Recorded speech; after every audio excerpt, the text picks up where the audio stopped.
Good evening from the News Radio, 1120 AM and 93.7 FM, KPNW studios. I'm nearly hairless Bill London.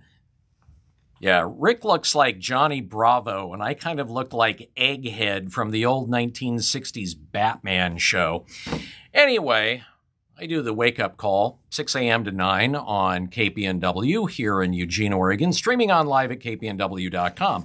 And the news tonight is brought to you by none other than Rick Dancer. Yes, he's bringing it to you because he believes there's lots of stories out there that you don't hear, and if we don't do it, who will? All right, let's take a look at some of the stories that we're following tonight. Well, of course, we have a new old president of the United States, Donald Trump, and as soon as he was inaugurated, there were a whole bunch of executive orders signed and a lot of Joe Biden's executive orders that were essentially erased. And we're going to talk about a couple of those right now, in particular because they really do affect Oregon. And it's interesting watching Oregon and the Pacific Northwest react to some of these. So we'll start off with one of the big ones, and that is President Donald Trump declared a national energy emergency and signed a series of executive orders, like, for instance, promoting oil and natural gas development. And in the process, he took the time to slam West Coast states for energy laws he said jeopardized national interests. Trump declared an energy emergency and signed a number of executive orders related to energy, including one titled Unleash American Energy. I gotta tell you, the guy's got a knack for titles. Anyway, federal agencies were directed to remove barriers for the production of coal, oil, natural gas, biofuels, hydropower, minerals, and nuclear energy. Trump said of oil and gas, "We're going to use it," end quote. This is sort of a knife between the ribs of states like Oregon and Washington, where progressives and environmentalists are doing everything they can to eliminate fossil fuels and force people into electric cars and onto public transportation. It leaves actually a lot of question marks for Oregon and Washington in particular, and how exactly they're going to achieve their green agenda. Now, Trump's declaration claimed that dangerous state and local policies, most pronounced on the West Coast and in the Northwest, threaten prosperity and national defense. Washington State's official energy strategy was to have Montana and Wyoming generate massive amounts of wind energy and sell it to Washington in that state. In Washington, Benton County Public Utility District General Manager Rick Dunn said, quote, "Trump is chilling investment in wind and solar, and it will have a major impact on Washington's energy strategy." Dunn said that, quote, "Washington is just going to be left further behind. We're backed into a corner and walking off a cliff." Among Trump's executive orders, drilling for oil and gas in Alaska, eliminating electric vehicle mandates, halting offshore wind projects, and withdrawing from the Paris Climate Agreement. He told agencies to, quote, "terminate the Green New Deal and stop distributing funds for green projects, including money for electric vehicle charging stations." Agencies were told to safeguard consumer choices in light bulbs, dishwashers, washing machines, gas stoves, water heaters, toilets, and shower heads. So, another executive order.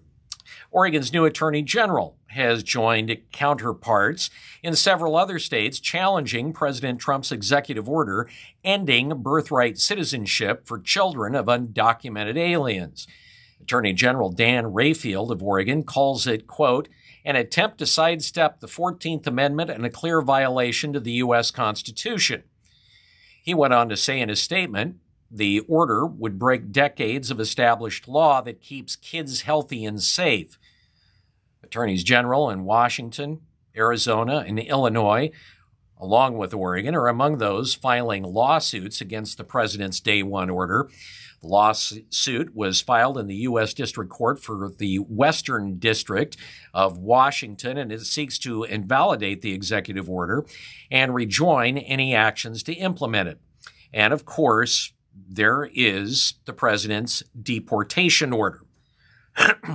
Now, Governor Tina Kotek of Oregon said her administration will continue to adhere to Oregon's sanctuary law, despite receiving a letter from a nonprofit allied with President Donald Trump warning of federal prosecution and civil lawsuits for doing so.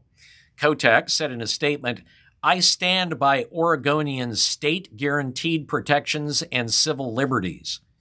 So I'm just curious, if they're here illegally, how can they be Oregon citizens, and how does the governor even define what an Oregonian is? Anyway, Washington, D.C.-based America First Legal Foundation sent a letter to Kotek stating the group had identified, and I'm actually quoting from the letter, identified your jurisdiction as a sanctuary jurisdiction that is violating federal law, and obstructing immigration law carries serious consequences. Now, the attorney for the America First Legal Foundation said in the letter, "Such lawlessness subjects you and your subordinates to significant risk of criminal and civil liability. Accordingly, we're sending this letter to put you on notice of this risk and insist you comply with our nation's laws."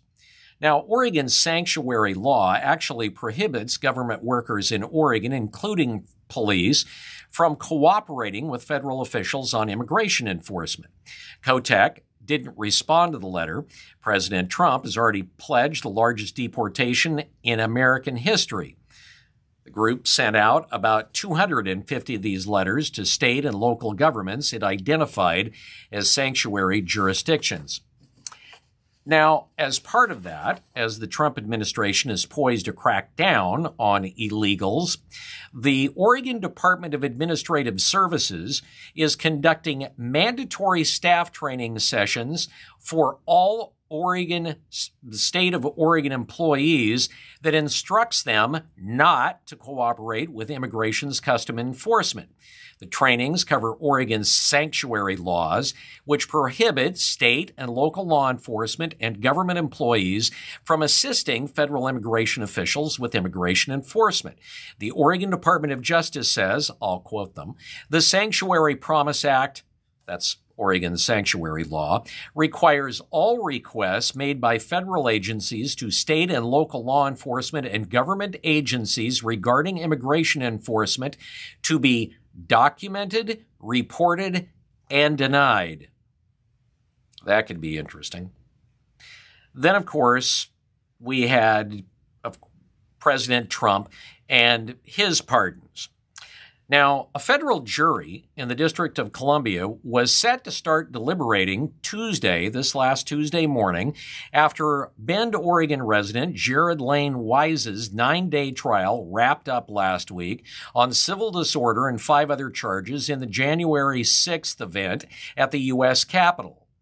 Well, that trial is now officially over. Instead, the prosecutor and Wise public defender moved to dismiss the indictment, citing President Donald Trump's executive order pardoning or commuting the sentences of defendants in the January 6, 2021 attack. Also, they dismissed all pending indictments against others stemming from the takeover. Now, Trump issued that executive order Monday, shortly after he was sworn in. Wise is among more than a dozen people prosecuted from Oregon that are now benefiting from Trump's order to pardon those involved in the events of January 6, 2021. Some were actually serving sentences in prison. Some had already served their sentences, and one was sentenced last week. Pardons forgive the crimes and remove restrictions on the right to vote, own a gun, hold state or local office, or sit on a jury. People in prison obviously get released. The pardons, however, do not remove the conviction from a defendant's record. Now, as part of the inauguration and having a new president, well, it wouldn't be Oregon without a couple of temper tantrums. Oregon officials are calling an attack on a Portland government building premeditated and coordinated after a group of masked individuals vandalized the Multnomah County Elections Office Monday morning. Authorities say, despite the damage, there were no injuries. The surveillance video captured the 2-minute attack, showing at least 8 individuals approaching the elections office in Portland's largest county. They were armed with bags, spray paint, clubs, and they're seen as well throwing rocks at the building and then running off. They left behind more than 24, windows shattered, doors ruined. They also spray painted anti-government graffiti on the building's exterior, although the interior was relatively undamaged except for a lot of broken glass. Portland's police chief, Bob Day, said the attack was politically motivated. Then in Salem, Oregon's state capital, a Tesla car was set on fire Monday morning at a dealership. Salem police are investigating that. They say it was arson. It started in the back of the vehicle, and firefighters were able to keep the flames from spreading. A window to the dealership was also broken. There were no injuries. And while the incident happened just a few hours before the start of President Trump's new administration, in which Tesla company owner Elon Musk is playing a prominent role, Salem PD at this point isn't speculating a motive, although they're talking with Portland police to determine if there's a connection between what happened in Salem and the Portland Elections Office vandalism. Well, and a couple of other pieces of news, non-president oriented. After a loud and nasty teacher strike that we reported here on Get Real with Rick Dancer, that gave Portland public school teachers almost 15% in raises and forced the Portland School District to hire hundreds of teachers, officials now at that Oregon's largest school district, are saying they need to make huge budget cuts in 2025 and 26. They're proposing at this point, and they say the cuts could actually end up being much larger, but right now they're looking at $41.3 million. Adding to the shortfall, of course, inflation, the rising costs of the public employees' retirement system, and a continued enrollment decline. And Oregon's legislative session opened up on Tuesday. The big question, will Democrats, who hold a supermajority and the ability to pass taxes without any Republican votes, go for a major tax increase? Well, Senate President Rob Wagner was asked just that question. What he said was he didn't anticipate a lot of efforts to raise big revenue, which really doesn't ring true since the Democrats have already said they're going to pass a massive spending plan for the Oregon Department of Transportation, likely in the neighborhood of about $5 billion. And, oh, by the way, that money's got to come from somewhere, and they're not cutting anybody else's budget.